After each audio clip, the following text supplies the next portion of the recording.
Zoom destiny ചാനലിൻ്റെ പുതിയ വീഡിയോയിലേക്ക് സ്വാഗതം. ഇന്നത്തെ വീഡിയോയിൽ US-ൽ നിന്നും വിഴിഞ്ഞത്ത് വന്ന് ഇവിടെ നിന്നും മുംബൈ നവശവിലേക്ക് പോകുന്ന MSC സോണിയ എന്ന മദർഷിപ്പിൻ്റെയും MSC ദിയ എഫ് എന്ന കുഞ്ഞൻ ഫീഡർഷിപ്പിൻ്റെയും പിന്നെ കോവളത്തെ പാരാസെയിലിങ്ങിൻ്റെയും ദൃശ്യങ്ങളാണ്. ഈ മുന്നിൽ കാണുന്ന കുറച്ച് കണ്ടെയ്നറുകൾ മാത്രമിരിക്കുന്ന കുഞ്ഞൻ കപ്പലാണ് MSCയുടെ ദിയ എഫ് എന്ന ഫീഡർഷിപ്പ്. 148 മീറ്റർ നീളവും 23.5 മീറ്റർ വീതിയുമുള്ള കപ്പലാണ് ദിയ എഫ്. എന്നാൽ തൊട്ടു പിറകിൽ കിടക്കുന്നത് MSCയുടെ സോണിയ എന്ന 366 മീറ്റർ നീളവും 51.5 മീറ്റർ വീതിയുമുള്ള വമ്പൻ മദർഷിപ്പാണ്.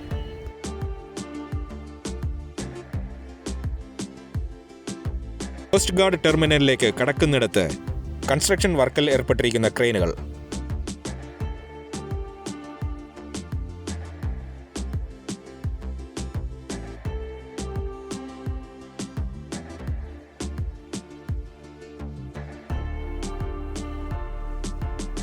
Container yard.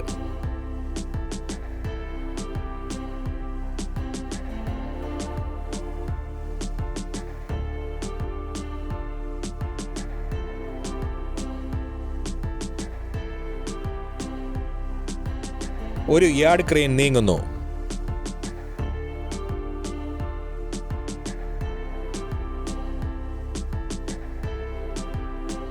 ടഗുകൾ ബെർത്ത് ചെയ്തിരിക്കുന്നു.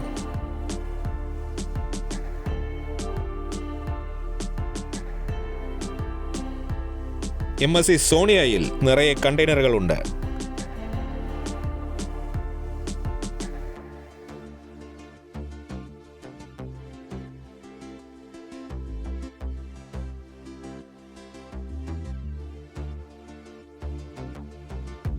പുലിമുട്ടിലൂടെ നീങ്ങുന്ന ഒരു ടാങ്കർ ലോറി. പുലിമുട്ടിലെ റോഡിൻ്റെയും സൈഡ് വാളിൻ്റെയും നിർമ്മാണ പ്രവർത്തനങ്ങൾ നടക്കുകയാണ്. പുലിമുട്ടിൻ്റെ ഉയരം നന്നായി കൂടിയിട്ടുണ്ട്. പുലിമുട്ടിനുള്ളിലെ കാഴ്ചകൾ ഇവിടെ നിന്നാൽ ഇപ്പോൾ അധികം കാണാൻ പറ്റില്ല. ശാന്തിസാഗർ എന്ന ഡ്രഡ്ജർ ഇതിനകത്തുണ്ട്, പക്ഷേ കാണാൻ പറ്റുന്നില്ല.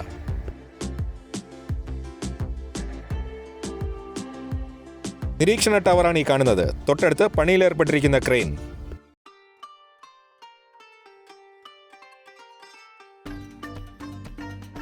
മൂടിയ അന്തരീക്ഷമാണ്. കാഴ്ചകൾ ഒരു പുകമറ പോലെ. തെളിഞ്ഞ അന്തരീക്ഷം വരണമെങ്കിൽ ഇനി മഞ്ഞുകാലം കഴിയണം.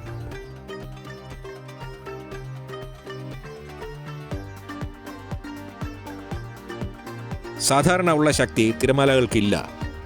തിരമാലകൾ സാധാരണ ഈ പുലിമുട്ടിന് മുകളിലേക്ക് അടിച്ചു കയറുകയാണ് പതിവ്.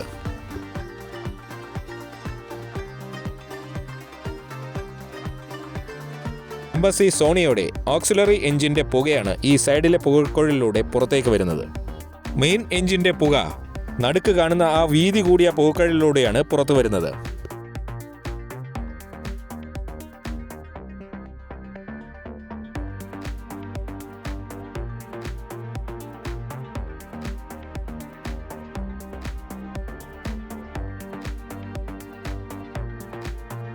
ഇനി നമുക്ക് ചില അഡ്വഞ്ചറസ് സീനുകളിലേക്ക് പോകാം. കോവളത്തെ പാരാസെയിലിംഗ് ആണ്. 2 സ്പീഡ് ബോട്ടുകൾ ടൂറിസ്റ്റുകളെയും കൊണ്ട് വിഴിഞ്ഞത്തേക്ക് വരുന്നു. കോവളത്തെ അഡ്വഞ്ചർ ആക്ടിവിറ്റികളിൽ ഒന്നാണ് പാരാസെയിലിംഗ്. ഇതിനു പുറമെ kayaking, sea surfing, jet skiing, speed boat safari, scuba diving, snorkelling, artificial off shore coral reef, പിന്നെ കറ്റമരൻ യാത്ര എന്നിവയുമുണ്ട്.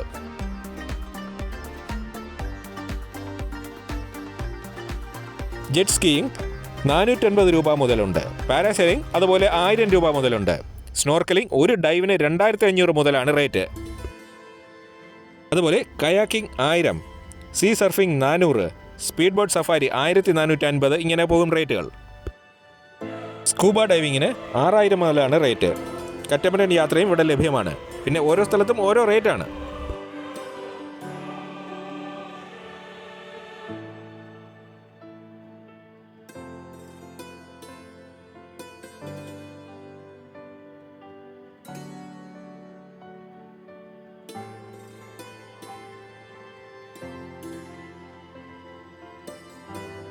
പാരച്യൂട്ടിലിരുന്ന് വീഡിയോ എടുക്കുകയാണെന്ന് തോന്നുന്നു.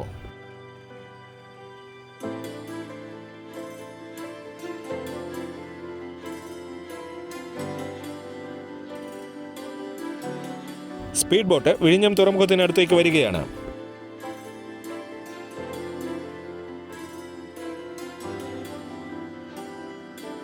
ചാടി ചാടിയുള്ള വരവ് കണ്ടോ?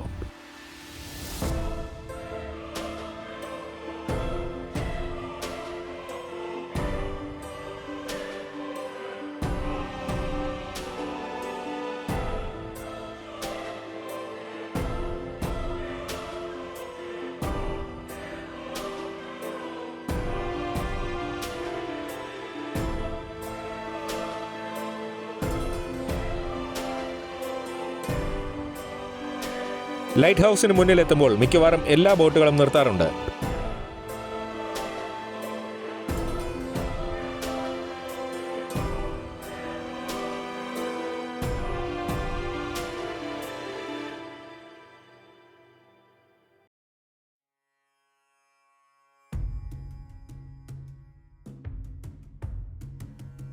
പാരാസെയിലിംഗിന്റെ കുറച്ച് കാഴ്ചകൾ കാണാം.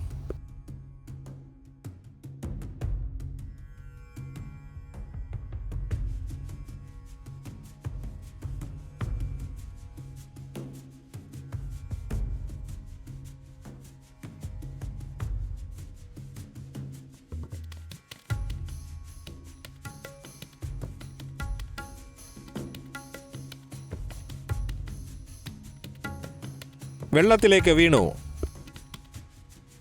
ഒരു എക്സൈറ്റ്മെന്റിന് വേണ്ടി ബോട്ടുകാര് മനഃപൂർവ്വം വെള്ളത്തിലേക്ക് ഇറക്കിയതായിരിക്കും.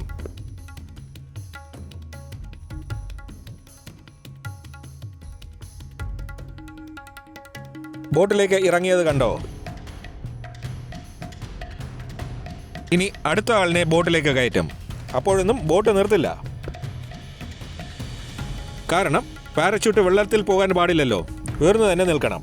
വെള്ളത്തിൽ പോയാൽ പിന്നെ അവിടുന്ന് വലിച്ചു കയറ്റി വീണ്ടും ഉയർത്തിയെടുക്കാൻ ഇച്ചിരി പാടാണ്.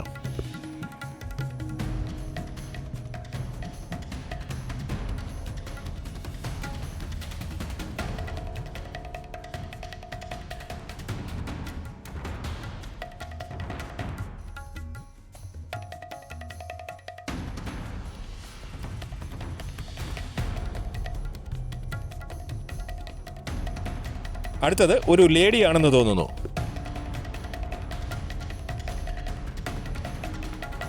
വെള്ളത്തിൽ വീണുവെങ്കിലും കയ്യിലെ ക്യാമറ ഉയർത്തി തന്നെ പിടിച്ചിട്ടുണ്ട്.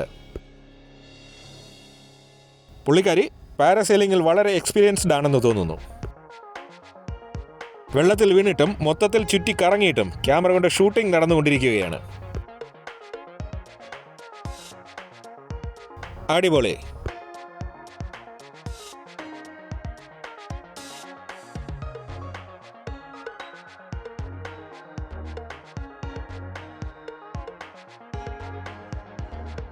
ബോട്ടിന്റെ സ്പീഡ് കൂടുമ്പോഴാണ് പാരച്യൂട്ട് മുകളിലേക്ക് ഉയരുന്നത്.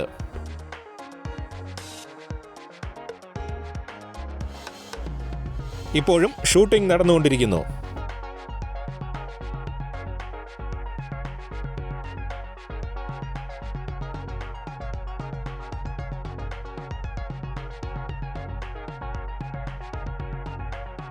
പാരാസെയിലിംഗ് തിരികെ കോവളം ബീച്ചിലേക്ക് പോവുകയാണ്.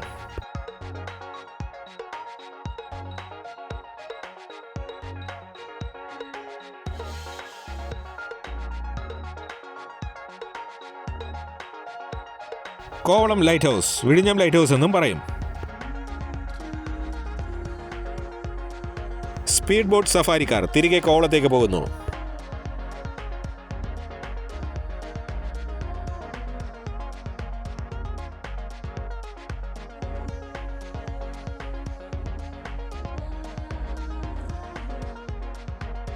സ്പീഡ് ബോട്ട് സഫാരി 1450 രൂപ മുതലുണ്ട്.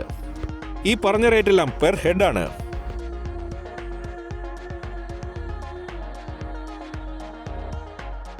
ചില ബോട്ടുകൾ ഇവിടെ വിഴിഞ്ഞം തുറമുഖത്തിൻ്റെ ബ്രേക്ക് വാട്ടറിനടുത്ത് വരെ പോകത്തുള്ളൂ. മറ്റു ചിലത് അത് കഴിഞ്ഞ് ഫിഷിംഗ് ഹാർബറിനുള്ളിലേക്ക് പോകും.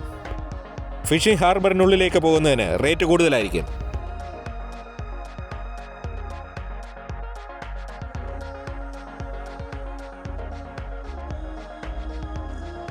പാരാസെയിലിംഗ് കാർ വീണ്ടും വരുന്നു.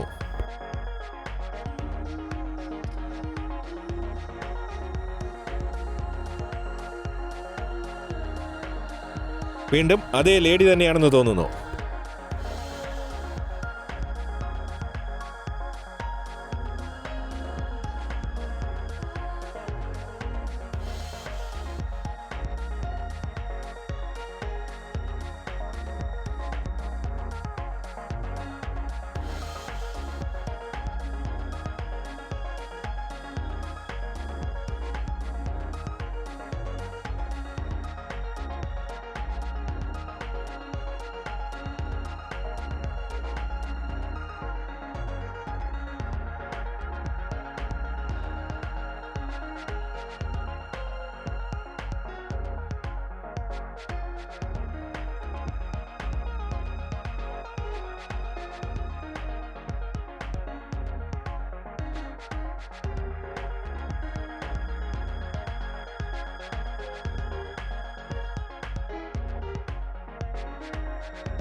ആദ്യം MSCയിലെ ഓക്സിലറി എഞ്ചിൻ്റെ കാര്യം പറഞ്ഞല്ലോ. കപ്പലിൻ്റെ യാത്രയൊഴികെ മറ്റാവശ്യങ്ങൾക്ക്, അതായത് അകത്തെ ലൈറ്റിംഗ് സംവിധാനങ്ങൾ, കമ്മ്യൂണിക്കേഷൻ സംവിധാനങ്ങൾ, റഡാറുകൾ, ബിൽജ് വാട്ടർ, ബെല്ലാസ്റ്റ് വാട്ടർ, ഇതിൻ്റെയൊക്കെ പമ്പുകൾ, കപ്പലിൽ തന്നെയുള്ള ലിഫ്റ്റുകളും ക്രെയിനുകളും എന്നിവയൊക്കെ പ്രവർത്തിപ്പിക്കുന്നത് ഈ ഓക്സിലറി എഞ്ചിൻ ഉപയോഗിച്ച് ജനറേറ്റർ വർക്ക് ചെയ്യിപ്പിച്ച് അതിൽ നിന്നുള്ള വൈദ്യുതി ഉപയോഗിച്ചാണ്. ഒരു വിമാനവാഹിനി കപ്പൽ, അതായത് എയർക്രാഫ്റ്റ് കാരിയർ, അതിൻ്റെ പ്രവർത്തനത്തിനായി ഉൽപ്പാദിപ്പിക്കുന്ന വൈദ്യുതി ഏകദേശം ഒരു ചെറു നഗരത്തിൻ്റെ ദൈനംദിന ആവശ്യത്തിനുള്ളത്രയും വരും.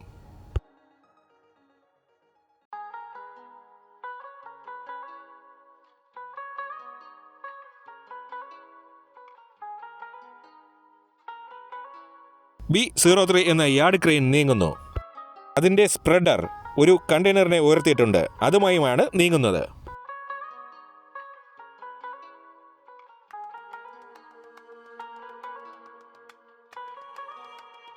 കണ്ടെയ്നർ താഴേക്കിറക്കി.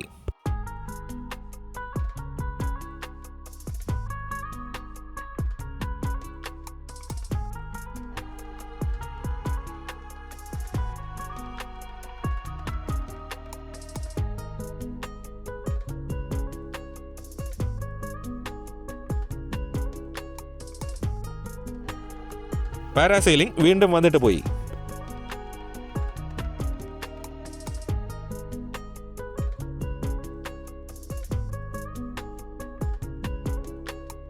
ബ്രസീലിലെ റിയോ ഡി ജനീറോയിലെ ക്രൈസ്റ്റ് ദി റെഡിമർ പ്രതിമയുടെ മാതൃകയിലുള്ള പ്രതിമ ഫിഷിംഗ് ഹാർബറിനോട് ചേർന്നാണിതുള്ളത്. Lady of Good Voice church.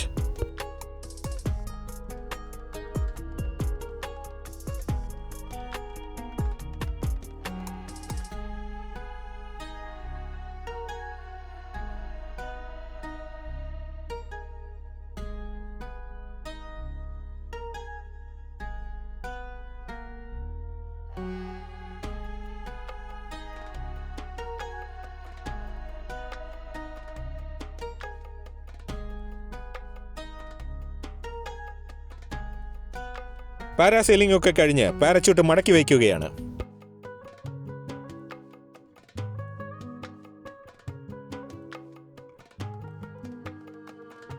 ആ ചെറു ബോട്ടും പാരാസെയിലിംഗിന്റെ കൂടെ ഉള്ളതാണ്.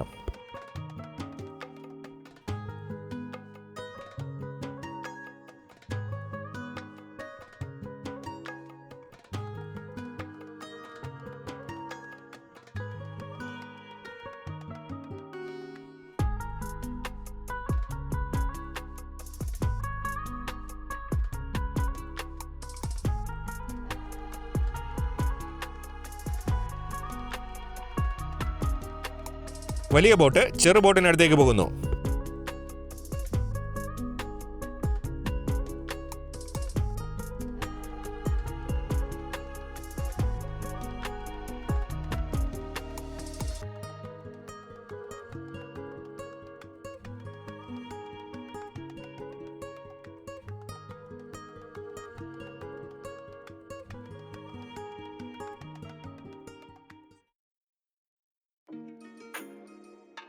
ചെറു ബോട്ടിലാണെന്ന് തോന്നുന്നു പാരാസെയിലിങ്ങിനുള്ള ആൾക്കാരെ കൊണ്ടുവരുന്നത്. പാരാസെയിലിംഗ് കഴിഞ്ഞ് ടൂറിസ്റ്റുകൾ തിരികെ പോകാൻ ചെറിയ ബോട്ടിൽ കയറിയിരിക്കുന്നു.